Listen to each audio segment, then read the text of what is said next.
Amis téléspectateurs de la chaîne Au cœur de nos défis, bonsoir et merci de nous rejoindre à votre émission Vivre ensemble. Nous sommes aujourd'hui mardi et c'est une opportunité pour nous de vous retrouver sur les antennes de la chaîne Au cœur de nos défis pour vous développer une nouvelle thématique. Et pour ce faire, j'ai à m'accompagner sur ce plateau Monsieur Aloïse Kaboré. Monsieur Kaboré est spécialiste et analyste de douleur. Il est également thérapeute en sciences psychosomatique et tenez-vous bien, Monsieur Aloïse Kaboré également certifié en psychogénéalogie. Monsieur Aloïse Kaboré, bonsoir et bienvenue. Bonsoir madame. Nous sommes contents de vous retrouver sur notre plateau. Moi aussi. Juste à côté de vous, notre inconditionnel de vivre ensemble, vous l'aurez compris, il s'agit là de Monsieur Jean-Bosco Kaboré. Monsieur Kaboré que je ne présente plus, mais je le dirai quand même, il est conseiller conjugal et également médiateur familial. Et pour cette émission, il sied d'ajouter que Monsieur Kaboré est psychothérapeute. Bonsoir et ravi de vous retrouver, Monsieur Kaboré. Bonsoir. Voilà. Le sujet, c'est sûr que nos téléspectateurs vont se demander de Kaboré en compagnie de moi-même présentatrice de l'émission. De quoi est-ce qu'on va parler ce soir? Eh bien, nous n'allons pas vous faire attendre longtemps. C'est tout de suite et maintenant pour le sujet de ce soir.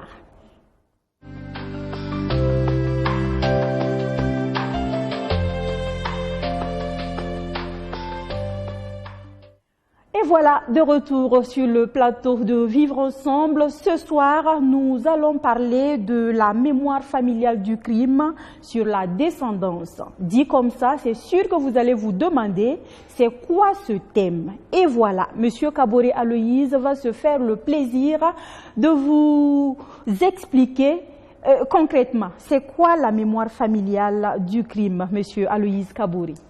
D'abord, merci à vous et merci aux responsables de cette télévision et à toute l'équipe et merci à ceux qui nous regardent et nous disons merci à Dieu qui nous permet d'être ici. En fait, la mémoire familiale du crime, si vous voulez, c'est l'accumulation de toutes les fautes que le clan, c'est-à-dire un clan donné, a commis et laissé en suspens dans l'arbre que la descendance va essayer de reprendre pour apporter une réponse par la douleur ou par le bonheur. D'accord, vous avez fait ressortir cette expression, la faute. On y reviendra. Mais en attendant, Monsieur Kaboré, Jean-Bosco, dites-nous, qu'est-ce que vous pensez de la définition de Monsieur Aloïse Kaboré, vous qui êtes également psychothérapeute? Je pense que c'est explicite. Alors, ce qu'on peut ajouter, c'est ça traite aussi cette mémoire de crime est aussi génétique, hein, c'est dans son domaine. Voilà, c'est ce que nous avons produit de négatif, déposé comme héritage. Et les enfants vont venir prendre ça comme leur programme de vie. On entend souvent sur le mot aussi dormiki, ni trouvé.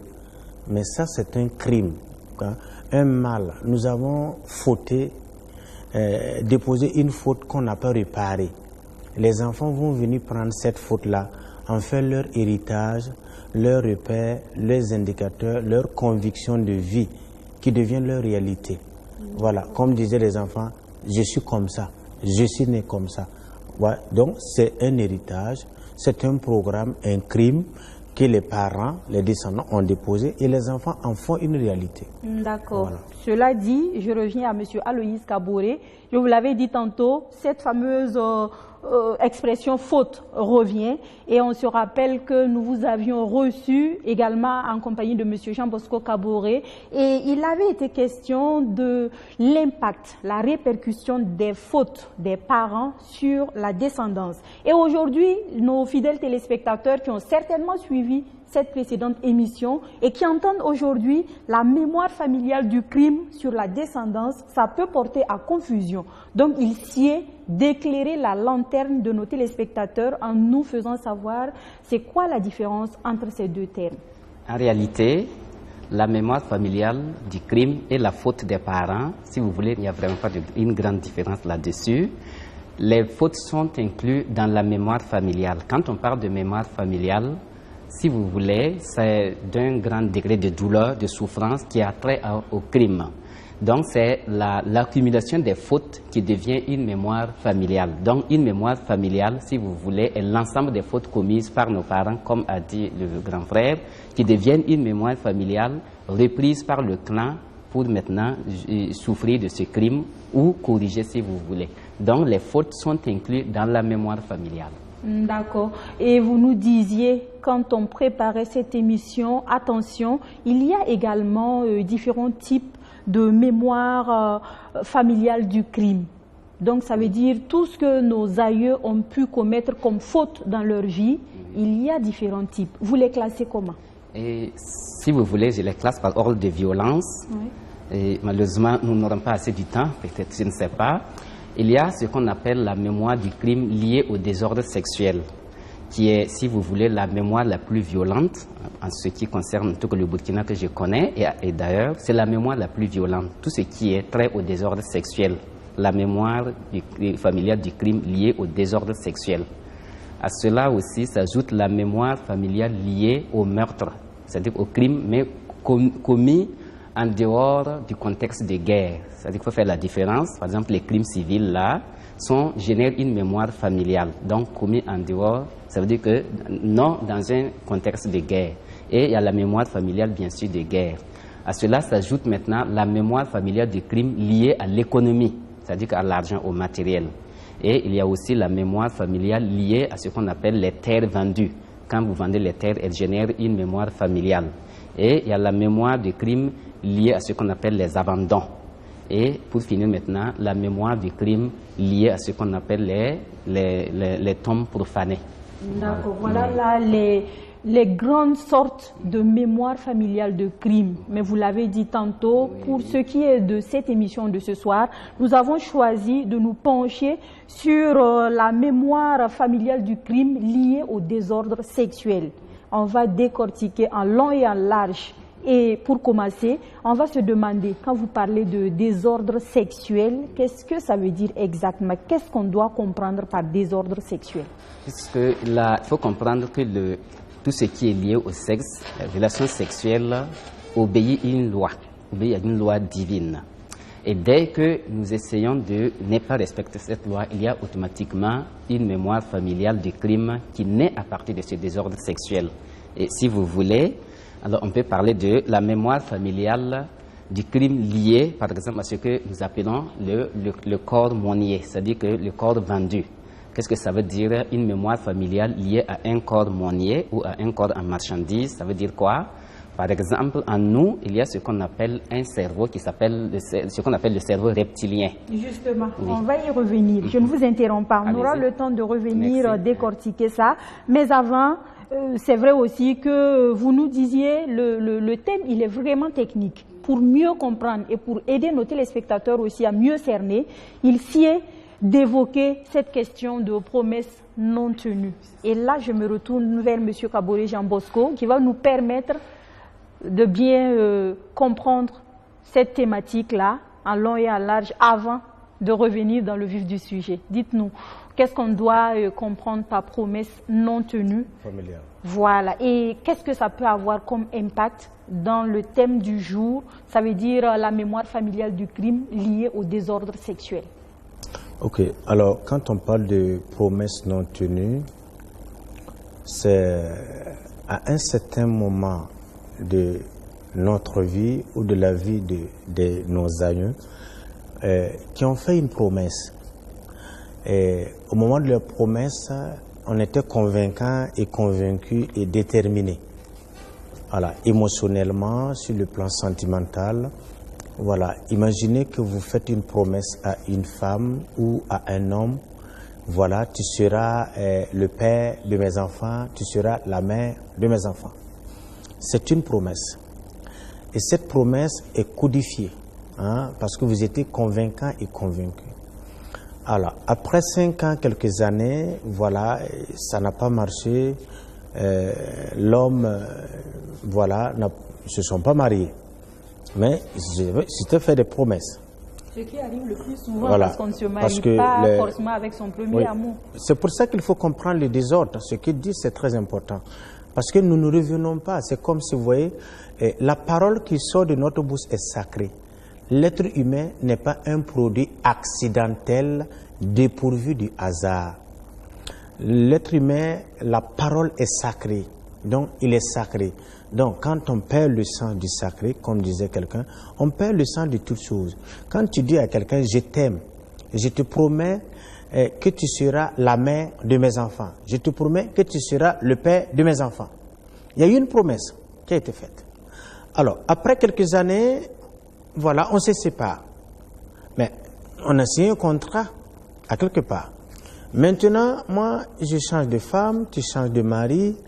Alors, si j'ai eu des enfants, si on ne s'est pas réconcilié, si on ne s'est pas arrêté un jour, un instant pour dire, bon, on s'était fait des promesses, on va casser, on va délier la promesse, on va se réconcilier avec ce qu'on avait dit.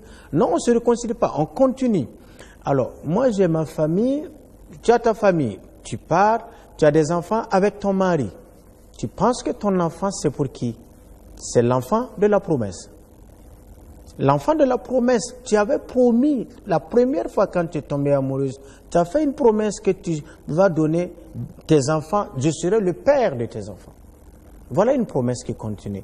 Et c'est pour ça que vous voyez que le désordre arrive, parce qu'il y a des enfants qui désobéissent à leurs parents, parce qu'il y a un problème.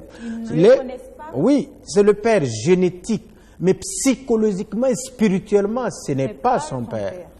Il peut devenir son père. On va trouver, va donner les solutions plus tard.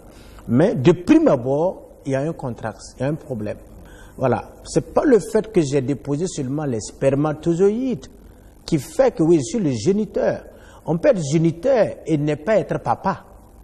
C'est ça qu'il faut comprendre. Le désordre naît comme ça parce qu'on dit des choses, parce qu'il faut interpeller des enfants, dire je t'aime, tu m'aimes. On joue, on s'amuse avec la parole, ce qui est sacré. On ne peut pas dire aujourd'hui je t'aime et après demain je m'étais trompé, c'est fini. Non, c'est ça. Et c'est créer une promesse. Oui, M. Kaboré, mais en termes d'amour aussi, on dit que souvent ça peut finir. Hein. Quand au moment de vous promettre, c'est sincère. Mais bon, il arrive un moment où ça ne marche plus. Est-ce que là, c'est sciemment fait? C'est une question, je peux répondre? Oui, allez-y. L'amour ne finit pas, mais l'amour peut se disperser dans d'autres paramètres, sinon l'amour ne finit pas. Hein? Ce qui est sacré est sacré. Bon, il faut faire comprendre le plaisir. Peut-être que c'était l'apparence de l'amour. Voilà, mais il faut comprendre qu'à un certain âge, le jeune qui a 18 ans, 20 ans, ce sont les moments les plus importants de sa vie. Tu ne peux pas dire des paroles et après, tu vas laisser ces paroles partir comme du vent. Il faut réfléchir. Au moment où on est en train de s'accroître, de construire sa vie, c'est le moment le plus important. Ouais, quand un enfant est dans le ventre, à l'enfance, à l'adolescence, voilà les moments basiques et fondamentaux. Donc, on ne peut pas dire l'amour ne finit pas. Peut-être que bon, il est dispersé dans d'autres paramètres de notre vie. Sinon, il ne finit pas. Ou bien on ne l'a pas économisé, on ne l'a pas dompté. C'est sûr que nos téléspectateurs vont se demander, hein, parce que chacun de nous a un passé. Là, comment est-ce qu'on gère cette question? On y reviendra. Mais en attendant, on jette déjà les bases de ce que ça peut avoir comme conséquence. Et là, déjà, la désobéissance des enfants vis-à-vis de leur père. Et ça peut engendrer d'autres problèmes. On s'imagine déjà. Voilà. Je dis que c'est une réalité et une vérité qu'il faut accepter. Il faut accepter ça. Voilà, qu'on a fait du désordre, on a programmé un désordre, on a dit des paroles sacrées. Et aujourd'hui, vous voyez, aujourd'hui psychologiquement, vous allez vous rendre compte que 87 ou 92% des filles et des hommes, surtout les filles, quand elles vont se marier, elles sont à leur 3e ou 4e copain. Beaucoup se marient pour se caser, parce qu'ils sont déjà épuisés, la batterie même est déjà déchargée. Je dois me marier parce que tout le monde... En ce moment, maintenant, on a fait des promesses avec Pierre, ça n'a pas marché. Promesses avec Paul, ça n'a pas marché. Promesses avec Jacques, ça n'a pas marché. Bon, Jean-Baptiste Harry, bon, on n'a pas le choix, on va faire avec. Maintenant, Jean-Baptiste devient victime parce que Jean-Baptiste va subir maintenant les promesses que tu as dit et que tu ne t'es pas réconcilié. Alors, qu'est-ce qui se passe? Donc maintenant, il y a un crime qui est là. crime familial qui est là, qui va maintenant se répercuter dans ta relation avec. Et c'est pour ça qu'il y a beaucoup de divorces.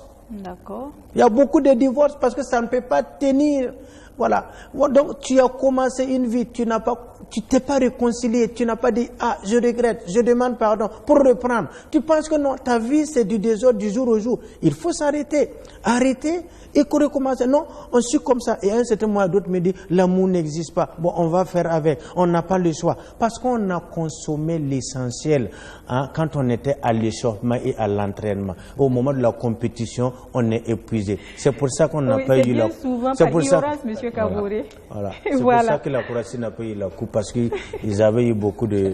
Voilà. Bon, ben on va refermer cette parenthèse de football. Là, on revient. Je me retourne vers Monsieur Kaboré, Aloïse. C'est là toute l'importance, puisque le désordre sexuel, tel que vous l'avez expliqué, tout commence là.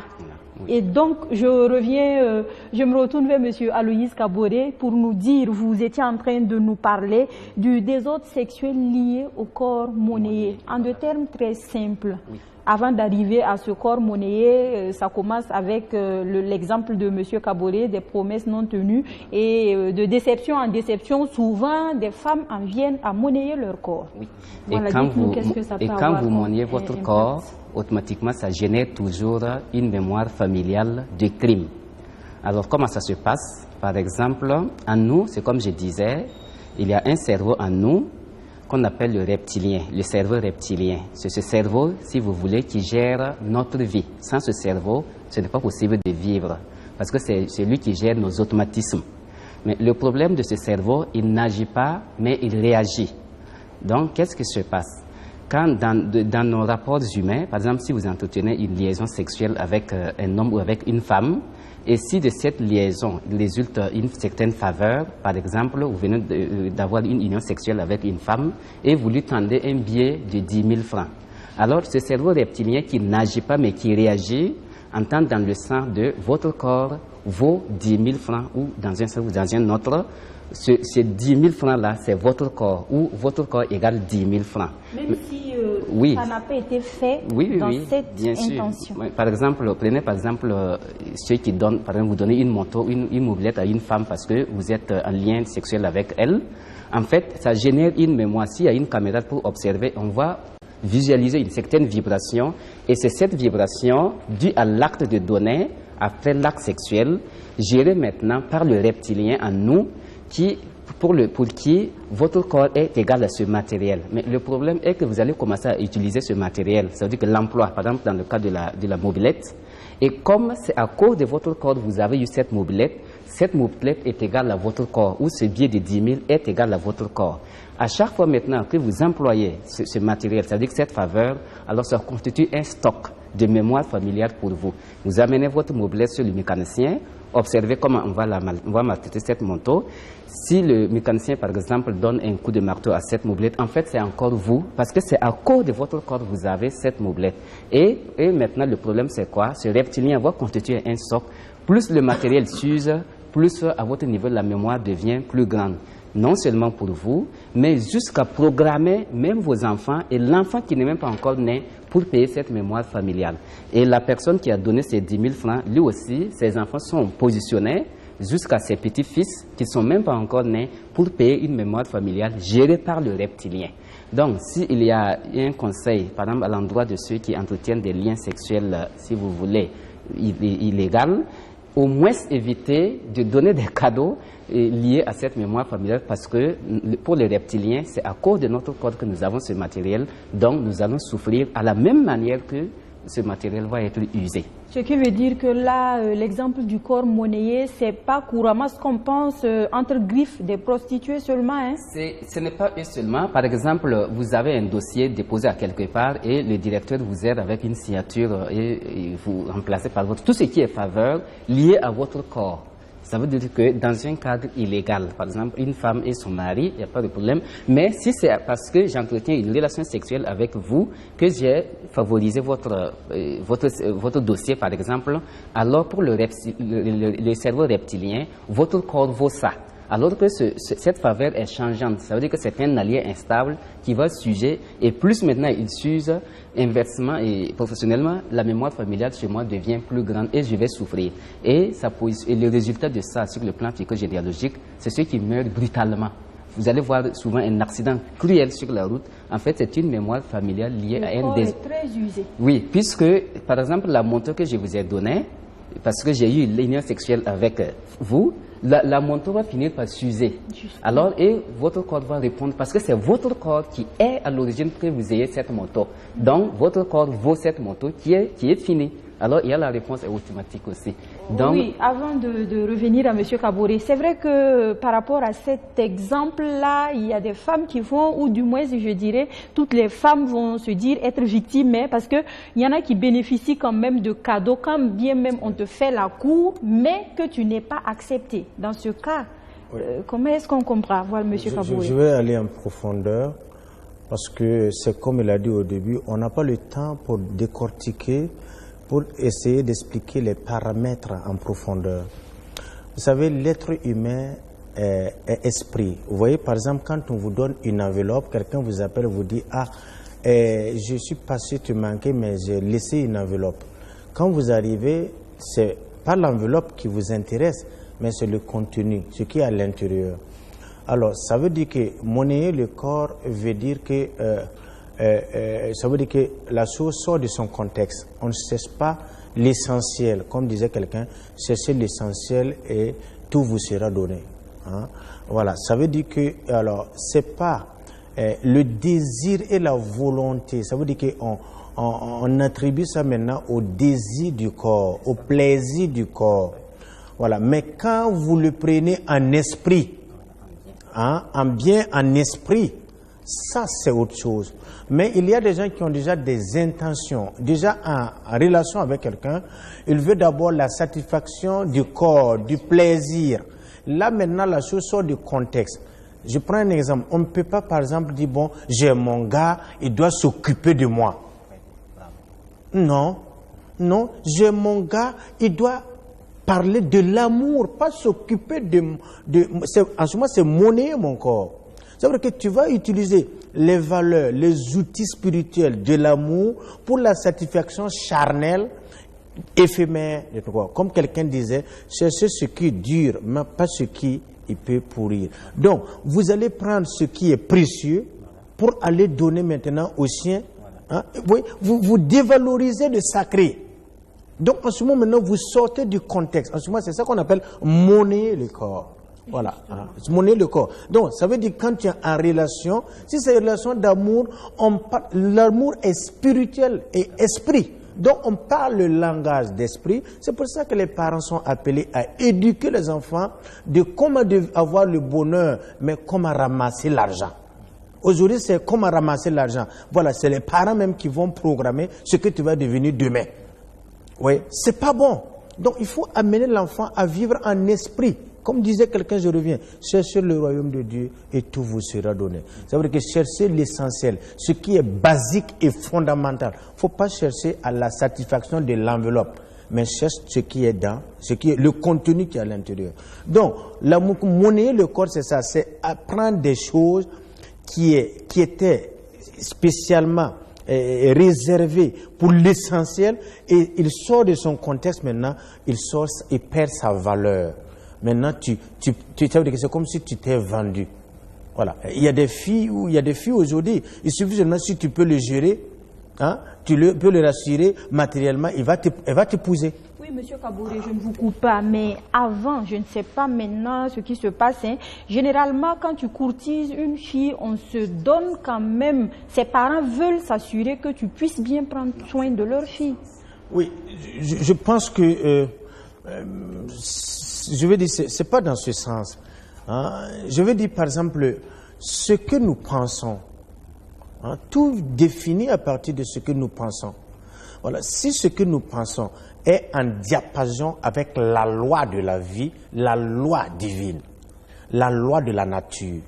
Vous voyez, quand on dépose un verre, on laisse tomber, on a une idée, on sait ce qui va se passer. Si on jette un caillou, il y a la loi de la nature, il y a la loi divine.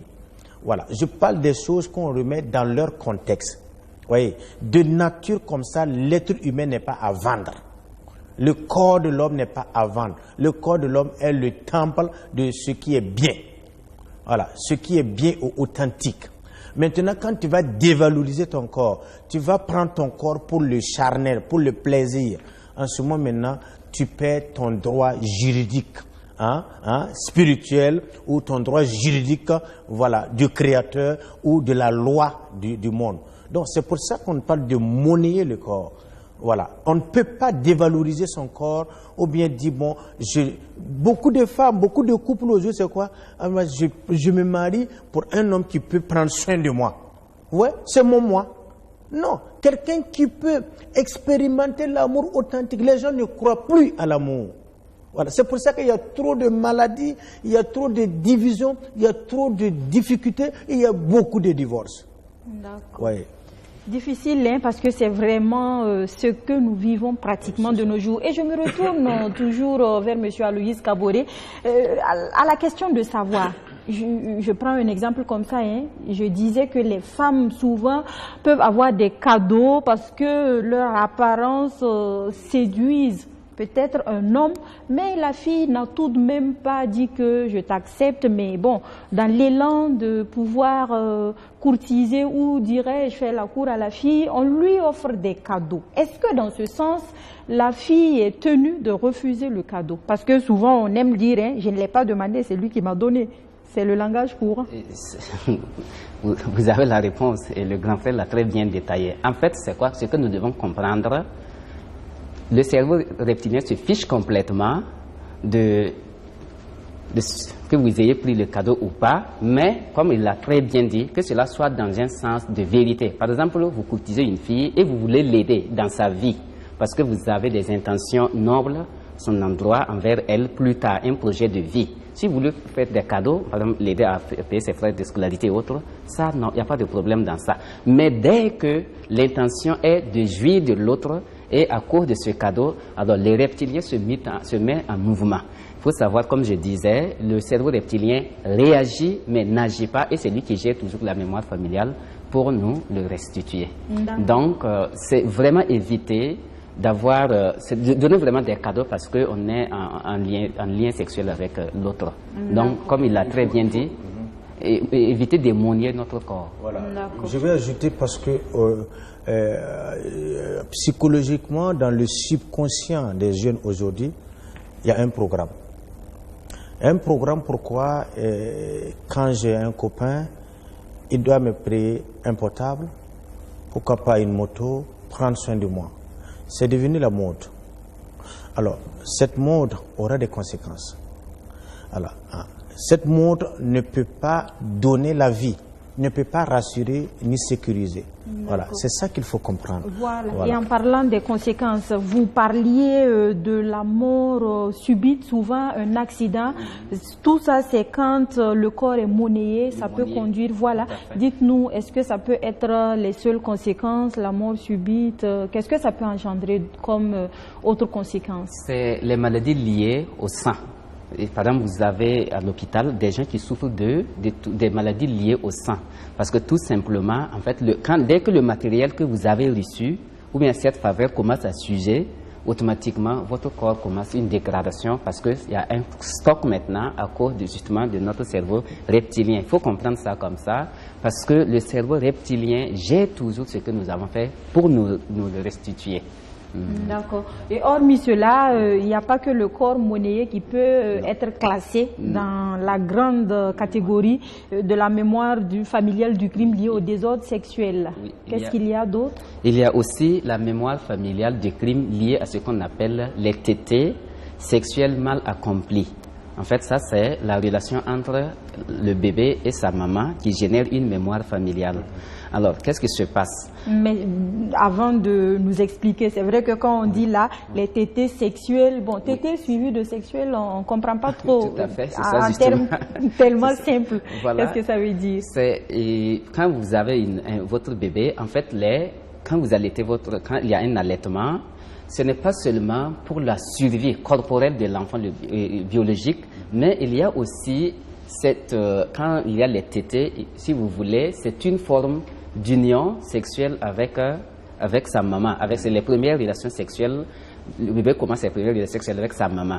Alors, on peut observer ça quand la femme allaite.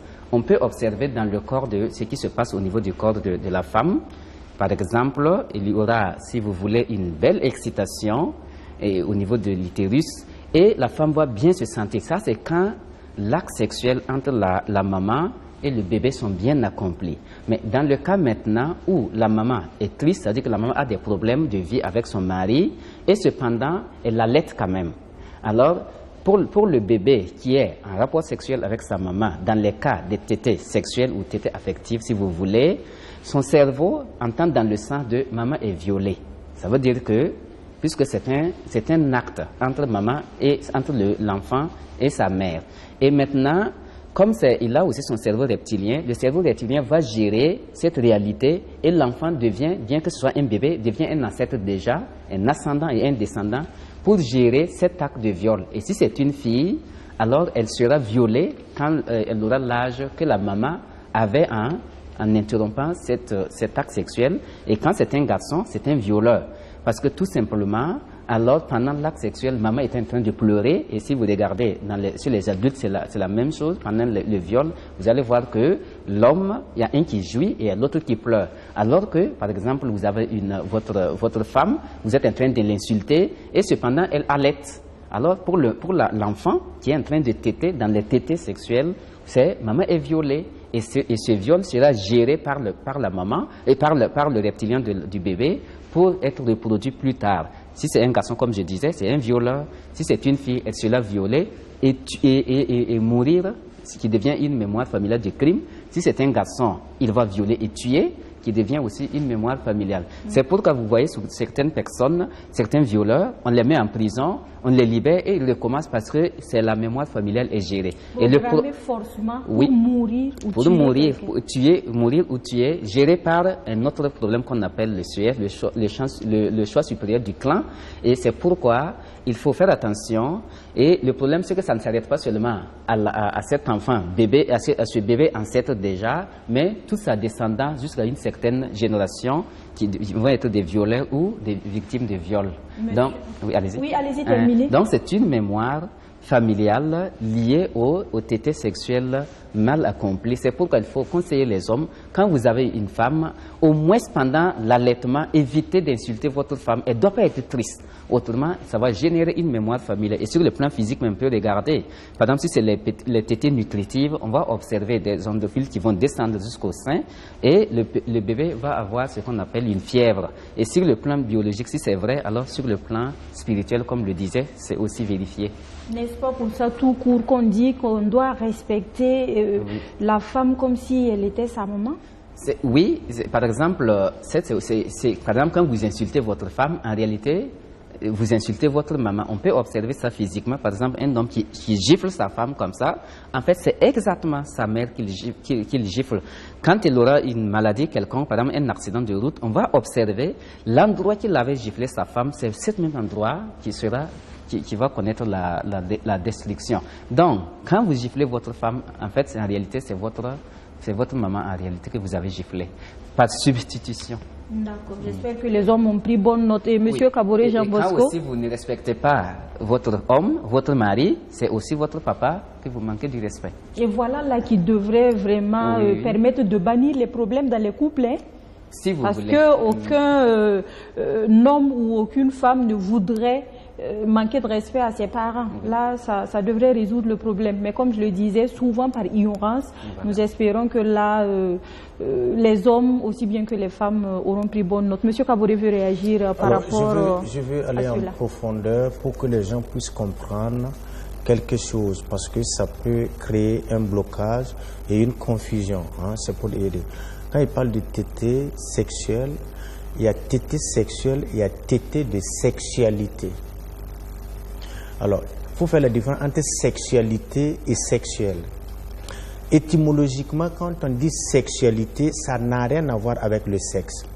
C'est ma manière de rentrer en relation, vivre en communion, voilà, en tant que femme, en tant qu'homme. Les femmes doivent avoir des tétés de sexualité. Ça veut dire que leur manière de téter l'enfant, c'est avec amour, le toucher, tendresse, tout ce qu'on appelle tétés de sexualité, hein, qui est le développement intégral, psychique et physique de l'enfant. Maintenant, il y a le tété sexuel qui traite au sexe.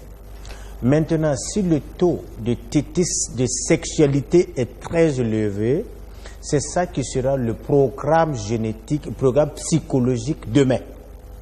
Hein, il faut faire du fois qu'il y a la balance.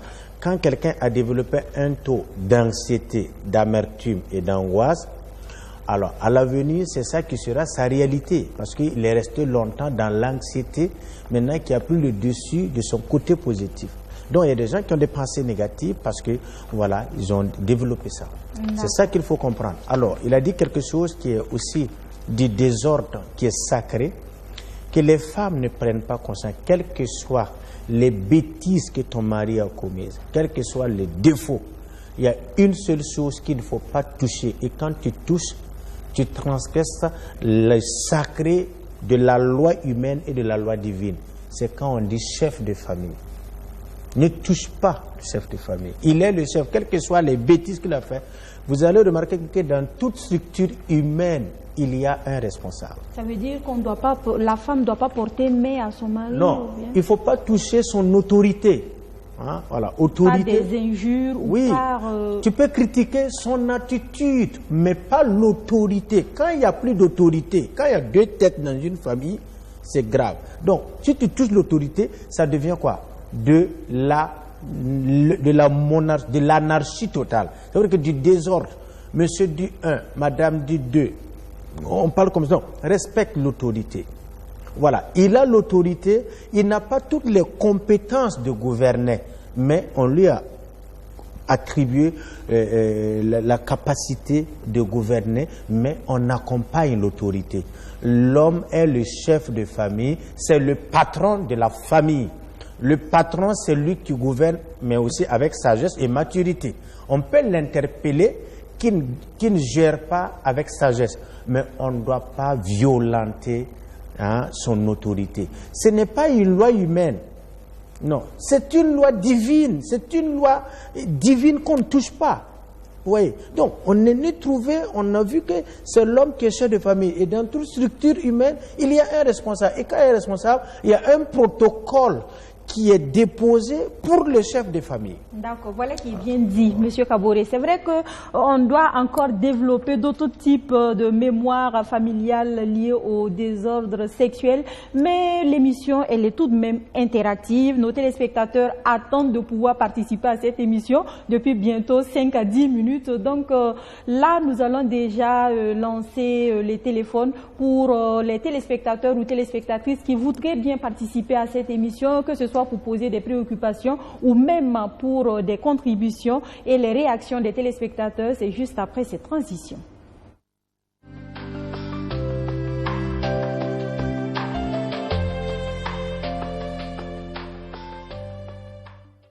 Voilà, de retour sur ce plateau, vous l'auriez constaté, l'entretien est vraiment passionnant. Monsieur Kaboré, vous parliez tout à l'heure de l'autorité du chef de famille qu'on ne doit vraiment pas porter atteinte. Dites-nous, quand monsieur dit 1, madame dit 2, qu'est-ce que ça peut engendrer comme conséquence, hormis le fait que du point de vue respect, les enfants même qui voient cela ne respecteront plus papa, ou bien les voisins qui entendent madame insulter ou je dirais manquer du respect à son mari. Qu'est-ce que ça peut avoir comme autre conséquence dans le cadre de cette mémoire familiale du crime-là? Alors, la famille est le socle de la société.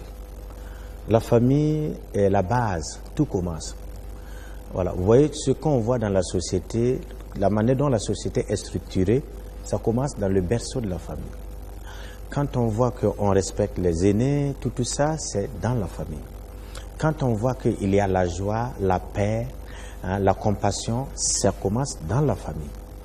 Alors, quelque chose qu'on ne doit pas perdre, pour que ça, on n'installe pas le désordre.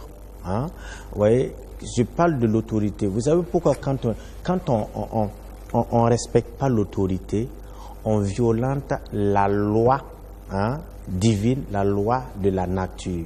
C'est ça qui amène le désordre, et le désordre qu'on appelle bordel. Excusez-moi l'expression, quand on appelle bordel, qui veut dire que c'est le désordre. Ça veut dire que tu peux critiquer l'attitude de ton mari. C'est comme ton patron. Tu veux dire, patron, je ne suis pas d'accord de ce que vous avez fait, je fais une proposition. Mais tu ne peux pas vouloir prendre le dessus, prouver, comme il a commis une faute. Voilà, ta façon d'exprimer, tu réclames une sanction contre lui. Ou du moins, tu veux défier l'autorité. On y reviendra. Mais avant, on a un téléspectateur en ligne. Bonsoir. Oui, bienvenue à cette émission. Oui, allez-y, nous vous écoutons. Oui, bonsoir. Bonsoir, monsieur. Oui, oui. Oui, vous êtes à l'émission, allez-y, nous vous écoutons. Voilà, le monsieur Kaboré dit que... Le téléspectateur a toujours le temps de nous rejoindre. Monsieur Kaboré, nous on revient sur notre plateau et on poursuit avec l'autorité du chef de famille. On s'y attarde parce que c'est vraiment important pour notre société. L'autorité qui n'a pas été respectée insère maintenant dans un programme de vie. Les enfants ont vu qu'il n'y a pas l'autorité. Comme disait un enfant, pareil à un arbre. Voilà, une femme, il faut frapper. J'ai vu papa frapper. J'ai vu maman désobéir à mon papa. On rentre, on ne trouve pas qui est responsable. Ouais, on n'a pas respecté l'autorité. Quand on n'a pas respecté l'autorité maintenant, cela maintenant va installer maintenant dans votre mémoire. C'est votre réalité. Et qui va accompagner plus tard et qui deviendra maintenant une conviction de vie. Parce que c'est installé dans votre subconscient. Donc, on est né trouvé et on transmet cela comme une valeur. Vous allez voir dans des familles, quand vous rentrez dans cette famille, c'est toujours du désordre.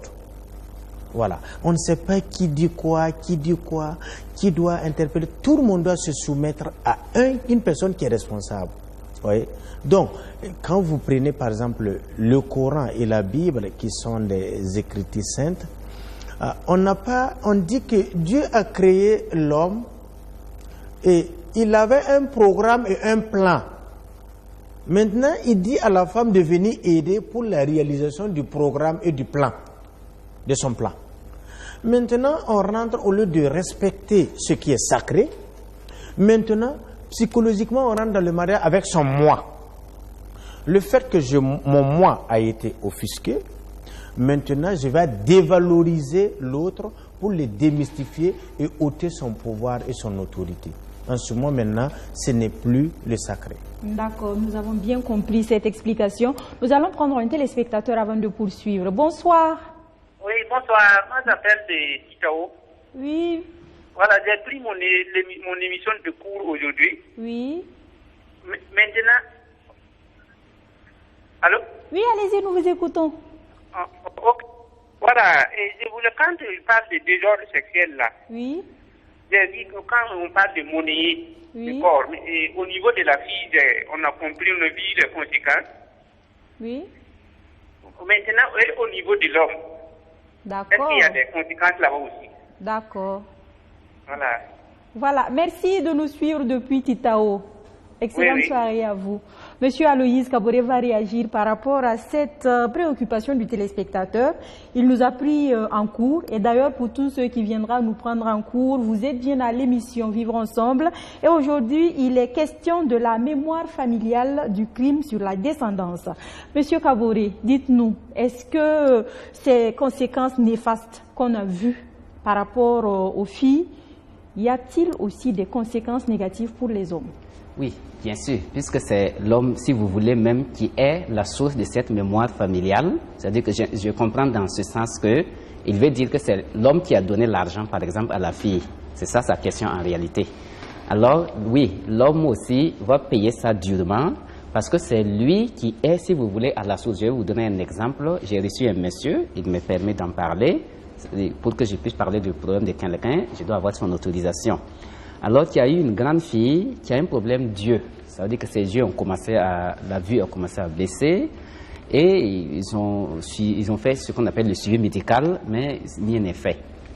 Alors on s'est aperçu dans les analyses que à chaque fois, il court beaucoup après les filles, c'est-à-dire qu'il a beaucoup de partenaires sexuels et parce qu'il a beaucoup d'argent.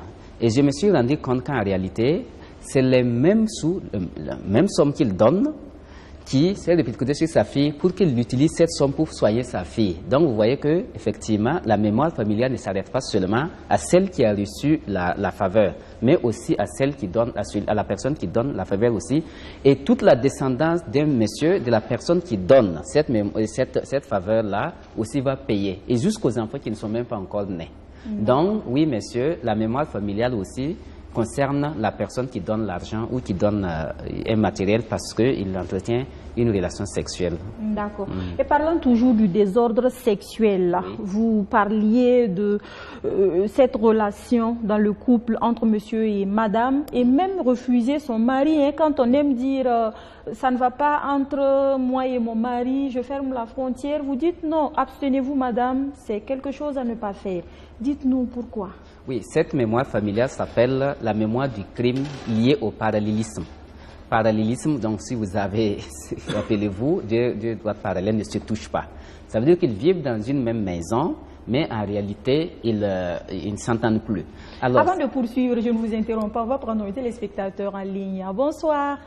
Oui, bonsoir madame. Bonsoir monsieur et bienvenue à cette émission. Merci. Allez-y, nous vous écoutons. Je voulais que M. Kaboré m'éclaircisse sur quelque chose. Oui. Et parlant de matériel, M. Kaboré a dit que si tu une relation sexuelle avec une fille, oui, et tu donnes de l'argent, comme tu as acheté son corps, oui, c'est bon, je voulais c'est côté fille ou bien c'est côté, bon, dans la famille ou bien c'est dehors. On ne vous comprend pas bien, monsieur. Bon, tu as eu des relations sexuelles avec une fille. Oui. Tu lui donnes de l'argent. Oui. C'est comme tu as acheté son corps. Oui. Maintenant, tu es avec ta femme. Oui. Tu as eu des relations sexuelles avec ta femme. Oui. Tu es conscient, tu te lèves, tu donnes de l'argent à ta femme comme ça. Oui. Comment M. Kaboré peut nous expliquer? D'accord. Donc, les deux, M. Kaboré, M. Aloïs Kaboré, vous allez réagir par rapport à cela. Alors, merci pour sa question. Quand vous êtes avec votre femme, en fait, il n'y a pas de problème puisque le corps de votre femme est pour vous et votre corps est pour votre femme. C'est dans un cadre divin, comme il l'a expliqué. Nous parlons dans un cadre où, effectivement, le corps de la personne est, si vous voulez, est pris en marchandise, comme si on faisait du marchandage sur le corps. Par exemple, vous avez parlé tantôt des prostituées qui font partie, vous avez parlé de ceux qui reçoivent des faveurs et qui, en échange, acceptent les relations sexuelles. Ça, c'est dans ce cadre. Il faut comprendre tout simplement que le cerveau reptilien en nous va réagir et ce sera un stock de douleur pour nous et qui va se retourner contre nous parce que nous avons libéré une souffrance qui va nous revenir de la même manière que nous l'avons libérée. Donc c'est dans un cadre de prostitution, de l'adultère ou de la prostitution ou de, si vous avez parlé d'un terme l'autre jour, de la fornication. C'est-à-dire que cadre qui ne soit pas dans la famille. Donc, qui n'est pas réglementaire. Qui n'est pas réglementaire. Si voilà. En 2 mots, on peut dire que quand vous faites de votre corps ou de votre vie un produit de consommation, hein, voilà, vous aimez consommer. Il faut reconnaître de prime abord que l'être humain est spirituel. Voilà, hein, cette mémoire familiale est terrifiante parce que quand vous voyez souvent des échecs brutaux, ou des problèmes qui arrivent comme ça à quelqu'un qui ne comprend pas, ou les accidents, alors souvent c'est cette mémoire parce qu'elle est très violente. Et dès que vous recevez une faveur contre votre corps, alors sachez seulement que ce corps va répondre à la manière, ce corps va répondre proportionnellement à la manière que vous utilisez ce matériel.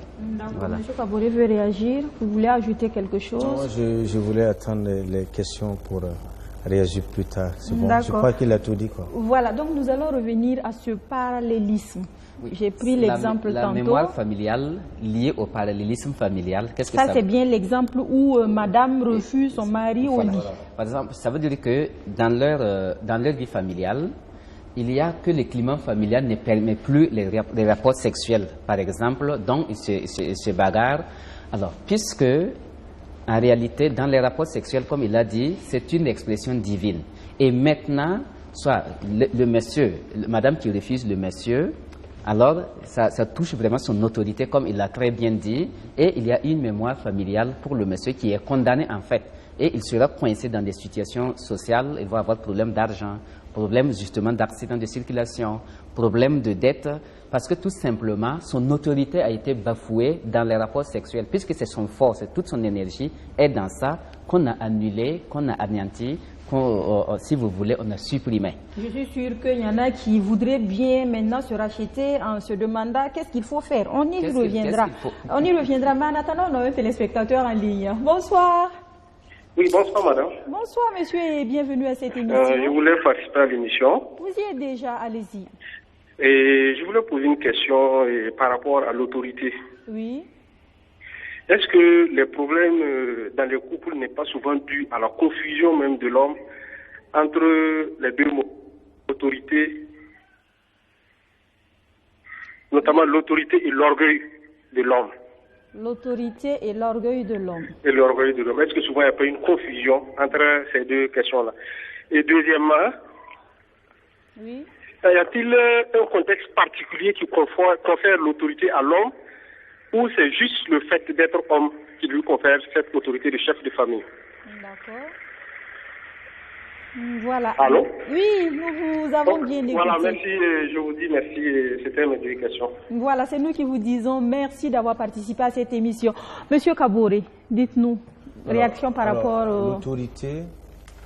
Alors, c'est comme je dis, c'est une loi divine. Hein? Voilà, dans toute structure humaine, il y a un responsable. Alors, c'est l'homme qui est chef de famille. Il faut comprendre que chef de famille, ça ne veut pas dire celui qui domine les autres. C'est celui qui veille au bien de la famille. Alors, celui qui a la sagesse de gouverner, et gouverne avec sagesse. Je précise, un homme qui est autoritaire, cela, c'est un signe qui indique qu'il a perdu son autorité. Comme quand on dit le tigre ne crie pas sa tigritude. Voilà. Donc, il a l'autorité de gouverner, de veiller au bien avec sagesse, maturité et responsabilité. S'il n'y a pas la sagesse, hein, alors c'est normal que l'homme va utiliser son autorité comme mécanisme de défense pour développer son moi. Et quand il y a l'orgueil, c'est qu'il y a le moi. La relation dans le couple, on ne parle pas de... C'est pas une relation du moi, c'est une relation du nous. Mais celui à qui on a octroyé le pouvoir de gouverner, de veiller au bien, mais avec sagesse. Voilà, c'est l'homme, c'est lui le chef de famille. Voilà, c'est à lui qu'on doit faire le coup. Voilà, il le disait aussi, hein, est-ce qu'il y a des circonstances particulières où on doit dire c'est monsieur qui est le chef de famille? Mais bon, on est pratiquement en fin d'émission, très rapidement. On doit savoir que c'est lui le chef de famille. En tout lieu et à tout moment. À qui la femme n'a pas besoin, vous voyez, la femme incarne l'amour, l'homme incarne la loi. Il faut comprendre ça.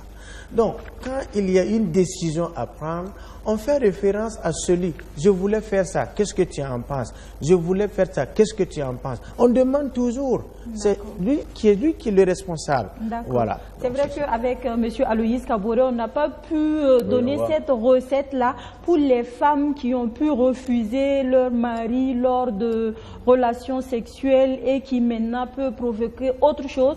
Mais bon, on est pratiquement en fin d'émission. On a été vraiment surpris par le temps et voilà, vu... même les solutions. Voilà, hein, on y reviendra. Il faut rassurer les gens qu'on va donner des solutions.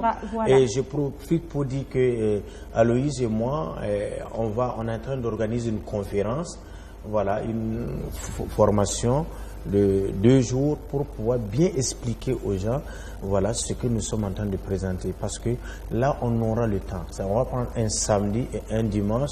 Voilà, restez à l'écoute, on va revenir dans cette émission et puis vous proposer la date et le lieu. Voilà, justement, donc ça va être sur ces mots que nous allons vous dire merci d'avoir suivi cette émission qui s'achève et je recevais pour vous M. Aloïs Kaboré qui est spécialiste et analyste de douleur, thérapeute thérapeute en sciences psychosomatiques et également certifié en psychogénéalogie. Et également notre inconditionnel de pratiquement tous les mardis, 2 semaines, M. Jean-Bosco Kaboré n'est plus à présenter. Voilà, c'est fini pour aujourd'hui. Nous allons revenir pour décortiquer au mieux cette thématique qui, j'en suis sûre, a une importance capitale et pourrait nous aider, vous et nous, à avoir quand même une qualité meilleure dans notre quotidien. Donc, nous allons vous dire merci d'avoir pris de votre temps pour nous suivre aujourd'hui. Merci d'avoir participé à cette émission et d'ici là, prenez très bien soin de vous. Agréable fin de soirée à toutes et à tous et on se donne rendez-vous mardi dans 2 semaines pour la suite de cette émission.